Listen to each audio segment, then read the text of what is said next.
በየቀኑ የምትበሉት አንድ የተለመደ ምግብ ሳታውቁት የአጥንታችሁን ጥንካሬ እየሸረሸረና መገጣጠሚያችሁን እያደረቀ እንደሆነ ብነግራችሁስ? አብዛኞቻችን እርጅና ነው ብለን የምንተወው የእግር ህመም እና የመገጣጠሚያ መዛል በእውነቱ ሰውነታችን እየጠየቀን ያለው የንጥረ ነገር እጥረት ምልክት ነው። ዛሬ የምነግራችሁ 10 ምግቦች የፋርማሲ መድኃኒቶች የሚሰጡትን ውጤት በተፈጥሯዊ መንገድ ሊሰጣችሁ ይችላል። ከነዚህ 10 ምግቦች ውስጥ አንደኛው በኩሽናችሁ ውስጥ ሁል ጊዜ ያለው ግን ለዚህ ጥቅም የማይውል የጤና ሚስጥር ነው።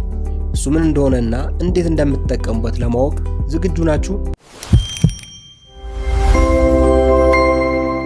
እስቲ አስቡት። አጥንታችሁን እንደ ብረት የሚያጠነክር፣ ጡንቻዎቻችሁን የሚያፈረጥም እና መገጣጠሚያዎቻችሁን እንደ አዲስ የሚያለሰልስ አንድ ሚስጥራዊ ምግብ ቢኖር እርስዎ ምን ይመስላችኋል? ባካችሁ ግምታችሁን አሁኑኑ ቪዲዮን አቁማችሁ በኮሜንት ላይ ጻፉልኝ፣ አብረን እናየዋለን። እግሮቻችሁ በየቀኑ መላ የሰውነታችሁን ክብደት የሚሸከሙ የሰውነታችሁ ምሰሶዎች ናቸው። ታዲያ እነዚህ ምሰሶዎች እንዳይናጉና አጥንታችሁ እንዳይሰበር ምን መመገብ እንዳለባችሁ በትክክል ታውቃላችሁ? አጥንቶቻችን እና መገጣጠሚያዎቻችን ለሰውነታችን መዋቅር፣ ለውስጣዊ ብልቶቻችን ጥበቃ እና ለጡንቻዎቻችን መንቀሳቀሻ መሰረት ናቸው። አብዛኛው ሰው ከፍተኛውን የአጥንት ክብደት የሚገነባው በ30 ዓመቱ አካባቢ ሲሆን ከዚያ በኋላ ግን የአጥንት ማዕድን መጠን እየቀነሰ ይሄዳል። ይህ ደግሞ አጥንት እንዲሳሳና በቀላሉ እንዲሰበር ያደርገዋል። ነገር ግን ይህ ገና መጀመሪያ ብቻ ነው። ዛሬ በተፈጥሯዊ መንገድ እግራችሁ፣ መገጣጠሚያችሁን እና አጥንታችሁን በጥንካሬ የሚገነቡ አስገራሚ 10 ምግቦችን ይዤላችሁ መጥቻለሁ። በተለይ በቁጥር 1 እና በቁጥር 3 ላይ ያስቀመጥኳቸው ምግቦች ሁል ጊዜ በጓዳችሁ ውስጥ ያሉ ነገር ግን እንደዛ አይነት ድንቅ የሕክምና ጥቅም እንዳላቸው ፈጽሞ የማታውቋቸው ናቸው። ሳይረፍድባችሁ ዛሬውኑ እነዚህን ምግቦች በአመጋገባችሁ ውስጥ አካቱ። 10ኛ አጃ ከተልባ ጋር። ይህ ቀላል የሚመስል የቁርስ ውህድ የንጥረ ነገር ማከማቻ ነው። አጃ ማግኒዚየም፣ ማንጋኒዝ፣ ኮምፕሌክስ ካርቦሃይድሬትን ሲያቀርብ፣ ተልባ ደግሞ ኦሜጋ 3 ቅባቶችን፣ ፕሮቲን፣ ማዕድን ይጨምራል። እነዚህ ንጥረ ነገሮች አንድ ላይ ሆነው ለጡንቻዎች ቀጣይነት ያለው ኃያል እና የአጥንትን ጤና ለመደገፍ ይረዳሉ። ጠዋት ላይ አንድ ሰሃን አጃ ከተፈጨ ተልባ ጋር መመገብ የዕለቱን ጉልበት በእጥፍ ይጨምረዋል። 9ኛ ስኳር ድንች። ስኳር ድንች ለጠንካራ እግሮች በብዙ መንገዶች ይደገፋል። ስኳር ድንች በማግኒዚየም እና በፖታሲየም የበለጸገ ነው። ማግኒዚየም ቫይታሚን ዲን በሰውነታችን ውስጥ እንዲነቃቃል ስለሚያደርግ አነስተኛ ማግኒዚየም መጠን የአጥንትን ጤና በእጅጉ ይጎዳል። ነገር ግን ከዚህ በኋላ የሚመጣው ይበልጥ ያስደንቃል። ፖታሲየም በበኩሉ በሰውነታችን ውስጥ ያለውን ካልሲየም ከአጥንት ውስጥ እንዳይወጣ የሚያደርጉ አሲዶችን ያጠፋል። በተጨማሪም በውስጡ ያለው ቫይታሚን ሲ ኮላጅን የተባለው ፕሮቲን ለማምረት ይረዳል። ይህም ጤናማ መገጣጠሚያዎችን እና ጅማቶችን ለመጠበቅ ወሳኝ ነው። እስካሁን ስንቶቻችሁ ናችሁ ስኳር ድንች አጥንትን እንዳይሰበር እንደሚከላከል የምታውቁት? ይህ እንዴት ሊሆን ቻለ ብላችሁ አስባችሁ ታውቃላችሁ? ፖታሲየም እና ማግኒዚየም ያላቸው አስማታዊ ምስጢር ይሄውላችሁ። 8ኛ አልመንድ እና የለውዝ ዘሮች። ከለውዝ አይነቶች መካከል አልመንድ ከፍተኛውን የካልሲየም መጠን ይዟል። ጥቂት የአልመንድ ፍሬዎችን መመገብ የቀን የካልሲየም ፍላጎታችን 8 ከመቶ ያሟላል። በተጨማሪም አልመንድ ማግኒዚየምን በውስጡ የያዘ ሲሆን ይህ የጡንቻን አፈጻጸም እና የአጥንትን ጤና ለመጠበቅ ይረዳል። በየቀኑ ጥቂት እጅ ሙሉ የአልመንድ ፍሬዎችን እንደ መክሰስ ወይም በእርጎ ላይ ነስንሶ መመገብ ብዙ ካሎሪዎችን ሳትወስዱ ጥቅሙ እንድታገኙ ያደርጋል። 7ኛ ሰርዲንና ሳልመን። ምናልባት የአሳ አፍቃሪ ያለመሆን ትችላላችሁ፣ ነገር ግን የሰርዲንና የሳልመን ጥቅም ሲነገራችሁ ሀሳባችሁ እንደምትቀይሩ እርግጠኛ ነኝ። እነዚህ አሳዎች ብግነትን ወይም ኢንፍላሜሽን በሚዋጋው ኦሜጋ 3፣ አጥንትን በሚገነባው ካልሲየም እና በቫይታሚን ዲ የተሞሉ ናቸው። ሰርዲኖች ትንንሽ ቢሆኑም በሚበሉት አጥንቶቻቸው ምክንያት ከፍተኛ መጠን ያለው ካልሲየም ይሰጡናል። 3 አውንስ ወይም 85 ግራም ገደማ ሳልመን አጥንት ካለው የዕለታዊ የካልሲየም ፍላጎታችን 21 ከመቶ ያሟላል። ኦሜጋ 3 የጡንቻን ጤና የሚደግፍ ሲሆን በዕድሜ መግፋት ምክንያት የሚመጣውን የጡንቻ መመናመን እና የጥንካሬ መቀነስን ያዘገያል። 6ኛ እርጎና ወተት። ወተትና እርጎ የካልሲየም፣ የቫይታሚን ዲ እና የፕሮቲን ዋነኛ ምንጮች ናቸው። አንድ ብርጭቆ ወተት የዕለታዊ የካልሲየም ፍላጎታችንን 35 ከመቶ ገደማ ይሰጠናል። እርጎ በተለይ የግሪክ እርጎ በካልሲየም እና ፕሮቲን የተሞላ ነው።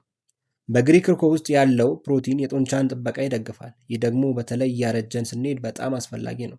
እዚህ ላይ አንድ ጥያቄ ልጠይቃችሁ። ብዙዎቻችን እርጎን እንወዳለን፣ ግን የግሪክ እርጎን ተራውን የሀገራችን እርጎ በፕሮቲን መጠኑ በእጥፍ እንደሚበልጠው ታውቃላችሁ? እርሱ የትኛውን ይመርጣሉ? ኮሜንት ላይ አካፍሉ። 5ኛ እንቁላል። እንቁላል ከተፈጥሮ ሙሉ ምግቦች መካከል አንዱ የፕሮቲን የወርቅ ደረጃ ወይም ጎልደን ስታንዳርድ ነው። እያንዳንዱ እንቁላል 7 ግራም ከፍተኛ ጥራት ያለው ፕሮቲን እና ሌሎች አስፈላጊ ቪታሚኖችን ይዟል። ይህ ፕሮቲን በእግሮቻችሁ ውስጥ ያሉትን የጡንቻ ህብረ ህዋሳት ለመጠገንና ለመገንባት ይረዳል። በተጨማሪም እንቁላል ቫይታሚን ዲን ያቀርባል። ይህም ሰውነታችሁ ካልሲየምን በብቃት እንዲመጥ የሚረዳ ቁልፍ ንጥረ ነገር ነው። ጠንካራ ጡንቻዎች እና ጠንካራ አጥንቶች አብረው ይሰራሉ። በቂ ፕሮቲን ከሌለ ጡንቻዎች ይደክማሉ። በቂ ቫይታሚን ዲ ከሌለ ደግሞ አጥንቶች ተሰባሪ ይሆናሉ። እስካሁን ያየናቸው ምግቦች እጅግ አስገራሚ ናቸው። ነገር ግን ቀጣዮቹ 4 ምግቦች በሳይንስ ዓለም ትልቅ መነጋገሪያ የሆኑ ሚስጥራዊ ኃይል ያላቸው ምግቦች ናቸው። እዚህ ላይ አንድ የሚያስደነግጥ እውነት ልንገራችሁ። የጡንቻ መመናመን ወይም ሳርኮፔኒያ የሚባል ከባድ ችግር አለ። ይህ ችግር ሲከሰት የጡንቻ መጠን፣ ጥንካሬና አካላዊ እንቅስቃሴ በእጅጉ ይቀንሳል። አብዛኛዎቹ አረጋውያን ሴቶች በቀን ከሚያስፈልጋቸው በታች ፕሮቲን ስለሚመገቡ ለዚህ ችግር በእጅጉ የተጋለጡ ናቸው። ሳይንቲስቶች ባደረጉት ጥናት በቀን ለእያንዳንዱ ኪሎግራም የሰውነት ክብደት 0.8 ግራም ፕሮቲን መመገብ የጡንቻን መመናመን ለመከላከል በቂ እንዳልሆነ አረጋግጠዋል። በተቃራኒው 1.2 ግራም ፕሮቲን የሚመገቡ ሰዎች የጡንቻ ጥንካሬያቸው ሲጨምር፣ ክብደታቸውን እና የሆድ አካባቢ ስባቸው በሚያስገርም ሁኔታ ይቀንሳል። ሌላኛው አስደንጋጭ ነገር ደግሞ ስለ ቬጂቴሪያን አመጋገብ ነው። ብዙዎቻችን ስጋ ትተን እጽዋትን ብቻ መመገብ 100% ጤናማ ያደርገናል ብለን እናስባለን። ነገር ግን ጥንቃቄ በጎደለውና በባለሙያ ባልታዘዘ መንገድ የእንስሳት ተዋጽኦች ሙሉ በሙሉ መተው አጥንት የመስበር አደጋን በእጅጉ እንደሚጨምር የቅርብ ጊዜ ጥናቶች አረጋግጠዋል። ከዚህ ጀርባ ያለው ሚስጥር ምን እንደሆነ ትገምታላችሁ? ምክንያቱም እጽዋት ላይ የተመሰረቱ ምግቦች እንደ ካልሲየም፣ ቫይታሚን ዲ፣ ቫይታሚን ቢ12 እና ፕሮቲን ያሉትን ንጥረ ነገሮች በበቂ ሁኔታ ላያቀርቡ ይችላሉ። ቢኖራቸው እንኳን ሰውነታችን በቀላሉ ሊመጠው በሚችል መልኩ አናገኘውም። ታዲያ መፍትሄው ምንድን ነው? የተመጣጠነ አመጋገብ። ወደ ቀሪዎቹ ምርጥ ምግቦች እንመለስ፣ ሚስጥሩ ይፈታል። 4ኛ አጥንት የተቀቀለበት መረቅ። የአጥንት መረቅ አጥንቶችን በውሃ ውስጥ ለረጅም ሰዓት በማንተክተክ የሚሰራ ሲሆን በኮላጅን እና ፕሮቲን እጅግ የበለጸገ ነው። ብዙ ሰዎች እንደ ሾርባ ይጠጡታል። አንዳንዶች ደግሞ እንደ ሻይ አሙቀው ይኮመኩሙታል። ይህ ፈሳሽ በቀጥታ ወደ መገጣጠሚያዎቻችን በመሄድ እንደ ማለስለሻ ዘይት ሆኖ ያገለግላል። 3ኛ ስፒናች፣ ኬል እና አረንጓዴ ቅጠላቅጠሎች። እነዚህ አረንጓዴ ቅጠላቅጠሎች ተራ ምግቦች አይደሉም። የፋብሪካ መድኃኒቶችን የሚያስልቁ የተፈጥሮ ኃይል ናቸው። ስፒናች ማግኒዚየም፣ ፖታሲየም፣ ካልሲየም፣ ቫይታሚን ኬ እና ናይትሬት የተባሉትን ይዟል። እርስዎ በዚህ ሁኔታ ቢሆኑ ምን ያደርጉ ነበር? እስቲ ያስቡት። እድሜያቸው 70 ዓመት የሆኑ እናቶች ምንም አይነት የክብደት ስልጠና ሳያደርጉ ነገር ግን በየቀኑ ናይትሬት የበዛባቸው እንደ ስፒናች ያሉ አረንጓዴ ቅጠሎች ስለተመገቡ ብቻ የጡንቻ ጥንካሬያቸውን በ11 ከመቶ ከፍ ብሎ ታገኝቷል። በተጨማሪም በውስጣቸው ያለው ቫይታሚን ኬ አንድ አጥንት እንዳይሰበር የመከላከል አቅሙ በ49 ከመቶ ይጨምራል። በየቀኑ አንድ እጅ ሙሉ ስፒናች መመገብ መራመድን እና መንቀሳቀስን እጅግ ቀላል ያደርገዋል። 2ኛ ቶፋ እና አኩሪ አተር። ቶፋ ከካልሲየም ጋር ሲዘጋጅ እጅግ አስገራሚ የካልሲየም ምንጭ ይሆናል። ግማሽ ኩባያ ቶፋ ብቻ የቀን የካልሲየም ፍላጎታችንን 85 ከመቶ ያሟላል። በተጨማሪም አኩሪ አተር ለጡንቻዎቻችን ኦክሲጅንን የሚያጓጉዘውን አይረን፣ ጤናማ ስብ እና ከፍተኛ ፕሮቲን ይዟል። አንዳንድ ጥናቶች እንደሚያሳዩት የአኩሪ አተር ምግቦችን መመገብ የመገጣጠሚያ ህመምን ሊቀንስ ይችላል። 1ኛ እርድ። እናም 1ኛ ደረጃ ላይ የተቀመጠው በየቤታችን ጓዳ ውስጥ የሚገኘው ግን እውነተኛ ኃይሉ የማናውቀው እርድ ነው። እርድ ደማቅ ቢጫ ቀለም ያለው ቅመም ሲሆን በውስጡ ከርኪዩሚን የተባለ እጅግ ኃይለኛ የሆነ ብግነትን ወይም ኢንፍላሜሽን የሚዋጋ ውህድ ይዟል። ከርኪዩሚን በመገጣጠሚያ ጤና ላይ በሰፊው የተጠና ሲሆን ከአርተራይተስ ጋር የተያያዙ ህመሞችን እና እብጠቶችን በሚያስደንቅ ሁኔታ እንደሚያስታግስ ምርምሮች ይጠቁማሉ። እርድን በእንቁላል ፍርፍር ላይ፣ በሾርባ ወይም በተጠበሱ አትክልቶች ላይ ነስነሳችሁ መመገብ ትችላላችሁ። ወዳጆቼ፣ ጤናማ መገጣጠሚያ፣ ጠንካራ ጡንቻና የማይሰበር አጥንት መኖር ማለት በነፃነት መጓዝ፣ ከልጆች ጋር መሮጥ እና ማንም ሰው ሳይደግፋችሁ የራሳችሁ ህይወት መምራት ማለት ነው። ጠንካራ እግሮችና አጥንቶች በድንገት የሚፈጠሩ አይደሉም። በየቀኑ በምታደርጉት የአመጋገብ ምርጫ የሚገነቡ ናቸው። አጥንቶቻችሁ እስኪሳሱ እና መገጣጠሚያዎቻችሁ ህመም እስኪጀምራቸው አትጠብቁ። ዛሬውኑ እርምጃ ውሰዱ። የተፈጥሮ ምግቦች ኃይል ተጠቀሙ። አሁን የእናንተ ተራ ነው። ዛሬ ካየናቸው 10 አስገራሚ ምግቦች ውስጥ ከነገ ጀምሮ በዕለት ተዕለት አመጋገባችሁ ውስጥ የምታካቱት የመጀመሪያ ምግብ የቱ ነው? አልመንድ፣ ስፒናች ወይስ እርድ? ባካችሁ አሁኑ ኮሜንት ላይ ጻፉ። እያንዳንዱ ኮሜንት አነባለሁ።